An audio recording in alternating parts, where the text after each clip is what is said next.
My fiancée hooked up with her former boyfriend the evening before our wedding. When I confronted her about it, she gave a smug grin and said, "We're not married yet, so let it go." The following day, I ensured that every person attending the ceremony learned the full truth. You invest months, sometimes years, preparing for one special day. You fuss over the shade of the table linens, the typeface on the invitations, the taste of the cake layers. You do all this because you truly believe that day marks the beginning of everything that follows.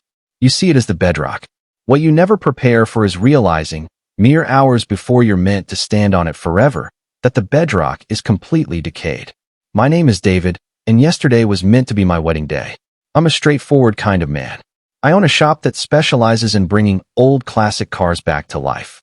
It's a hobby I managed to turn into a career. I work with things that are tangible. Steel, upholstery, motors. I know how mechanisms function. If a component is damaged, you swap it out. If the chassis is warped, you realign it. I assumed relationships operated the same way. You identify an issue, you repair it. You talk openly, you collaborate. My relationship with my fiancée, Emily, felt like a flawlessly refurbished vehicle. We've been a couple for 3 years. We were equals. We divided expenses. We made choices as a unit. We had disagreements at times, but we always managed to find balance again. I wasn't the type who covered every bill or swept problems aside. We functioned as partners, or so I believed. Her ex, a man named Greg, was the one element that never fully settled. He lingered around the periphery of our world. A message on her birthday, a like or comment on her posts. She always assured me it was harmless, that they shared a past and remained on friendly terms. She insisted he was history. I'm someone who prizes trust more than anything, so I took her word for it. That was my error. The night before the wedding, we honored the custom of spending it separately. She went off for a relaxed evening with her bridesmaids. I remained at home with my best man, my brother Mike. I wasn't anxious. I was thrilled. I was prepared. Around 2 a.m., I was jolted awake by a message. It came from Megan, one of Emily's bridesmaids and the spouse of a close buddy of mine. The text was brief and vague. "I'm so sorry, Dave. I can't be involved in this. I've headed home. Look at the location tag on the photo Emily's sister just shared." My pulse raced. I opened social media. Emily's sister, her maid of honor, had uploaded a shot of the group taking shots at a bar. The caption read, "One final night of single life for my sister." I tapped the location. It was a place I recognized instantly. It was just 2 blocks from Greg's place. A chill spread through me. I tried convincing myself it was nothing, but the doubt wouldn't fade. I threw on jeans and a hoodie. Mike stirred as I reached for my keys. "Where are you going?" he asked. "Just need some air," I replied. I didn't head to the bar. I drove straight to Greg's building. And there it was, Emily's car, parked directly in front. No mistake, it was definitely hers. The little scrape on the back bumper from when she reversed into a pole half a year earlier was unmistakable under the street lamps. I stayed in my truck. I didn't phone her. I simply sat for roughly an hour, engine silent, the quiet inside the cab overwhelming. A strange serenity came over me. It resembled the sensation I get when I uncover concealed corrosion on a vintage automobile. The letdown hits hard, but it's quickly overtaken by the stark, undeniable truth of the repairs ahead. The corrosion was present. Now I had to figure out how to address it. I drove back home. Sleep never came. I just sat in the living room, staring as dawn broke. And I formulated a strategy. The wedding day would proceed, but the centerpiece had shifted. Emily arrived home around 7, appearing exhausted yet cheerful. She was softly singing as she entered. "Hey, handsome," she said, pecking my cheek. "Big day ahead." I waited while she poured coffee. I let her settle at the kitchen table. Then I approached, sat opposite her, and set my phone down. It displayed the photo I'd snapped of her vehicle outside Greg's building. Her grin disappeared. "What's this?" "That's your car," I stated, tone even. "I captured that at 3:30 this morning. Parked right in front of Greg's apartment." She started with denials. Claimed a friend had borrowed it, that she'd spent the night at a hotel with the girls. But her excuses were awkward, unrehearsed. I simply gazed at her, my quiet unraveling her fabrications. Eventually, her expression shifted. The fear gave way to bold defiance. She abandoned the pretense. "Okay," she said, folding her arms. "I want to see him." We talked. It was closure. No big deal. Closure that lasted the entire night? I questioned. She met my eyes directly. A faint, superior smirk appeared. We're not married yet, David. Technically, I didn't break any rules. It doesn't count as betrayal if there's no ring. So drop it. We've got a wedding to attend. That was the instant clarity hit. It wasn't merely the betrayal. It was the absolute absence of regret. The entitlement. The conviction that she could confess to stabbing me in the back hours before our vows and expect me to brush it aside over a loophole. I rose from the table.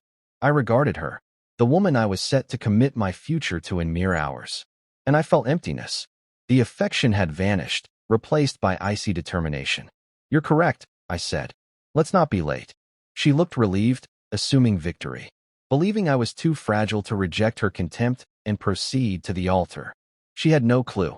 The event would continue. But I was no longer the groom. I had become the one delivering justice. Update 1. The week that followed felt endless. Thank you to all who commented and reached out. It's comforting to know you're not isolated when everything collapses. Many of you requested details about the ceremony. It wasn't chaos. It was precise dismantling. After Emily departed to prepare with her bridesmaids, my strategy unfolded. My first call was to the venue. I informed the coordinator of a minor adjustment to the reception timeline. The slideshow of our relationship, originally scheduled for dinner, would now play during the ceremony. I explained it was a special surprise for Emily. I sent over the updated file, one I'd assembled that morning. The original was a sentimental compilation of images from our 3 years. The replacement was entirely different. It opened with the shot of her car outside Greg's place. Next came screenshots. After returning home that morning, I'd investigated further. I accessed our joint phone plan. It revealed her messages with Greg had persisted for months. Far from innocent.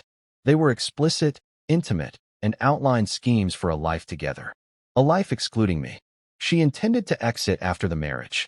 Once finances were merged and my name joined hers on the house deed my parents were gifting us. The messages laid it bare. This wasn't a spur-of-the-moment lapse.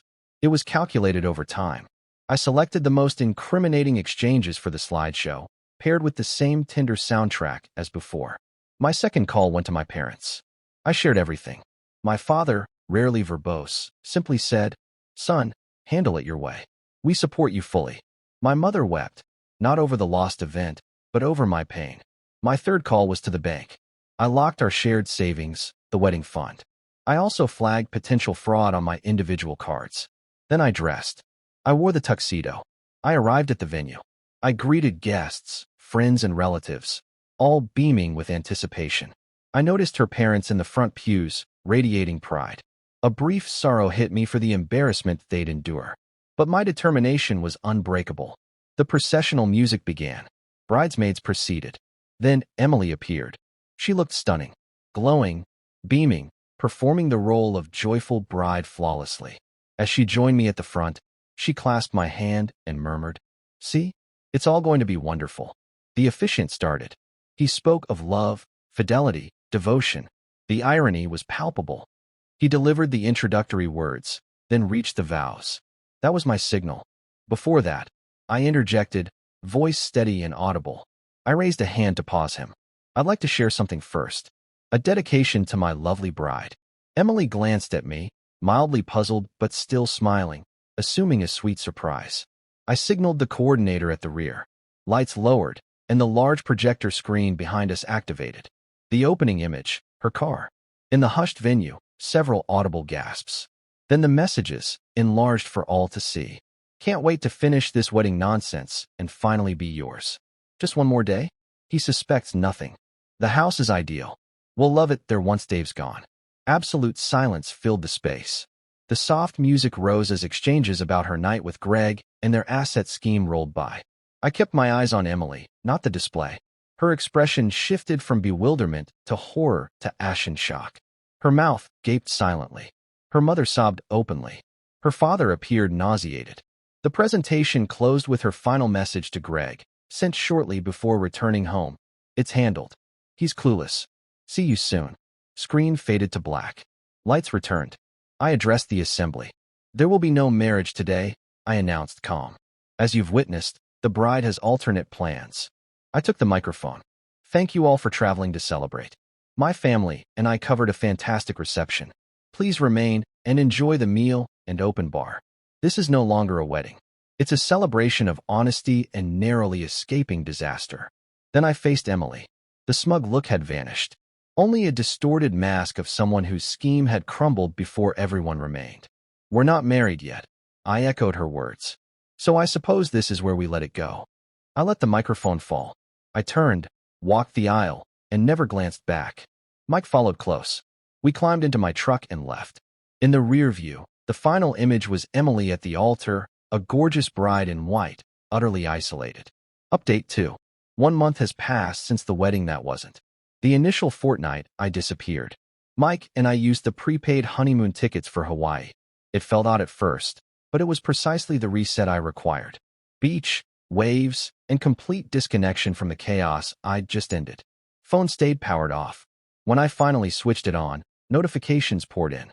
Countless texts, calls, voicemails. First came support from loved ones.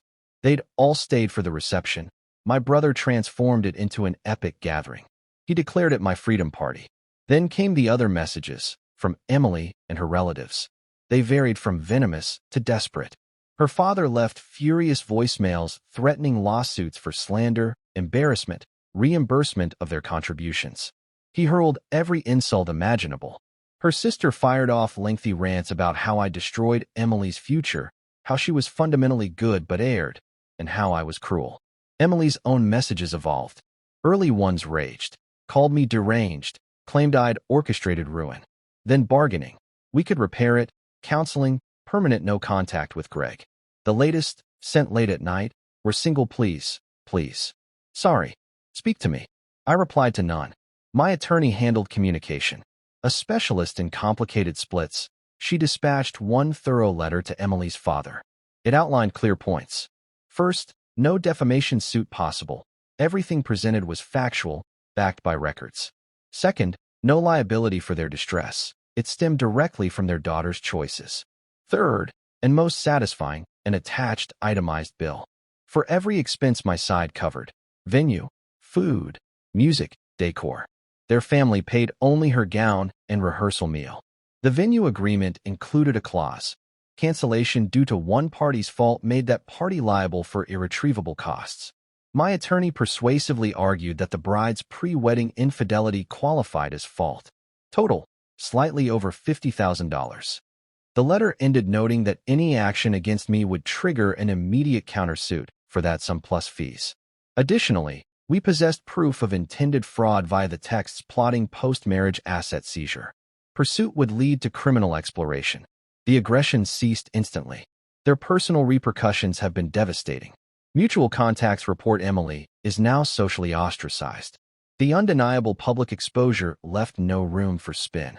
Most bridesmaids, save her sister and the initial whistleblower, severed ties. She resigned her job amid nonstop workplace talk. Greg didn't escape unscathed. He had a long-term girlfriend unaware of the ongoing affair. A wedding guest who knew her, driven by justice, forwarded the ceremony recording. His relationship imploded. He's now alone with a cheater's reputation. The gifted house remains the closing detail.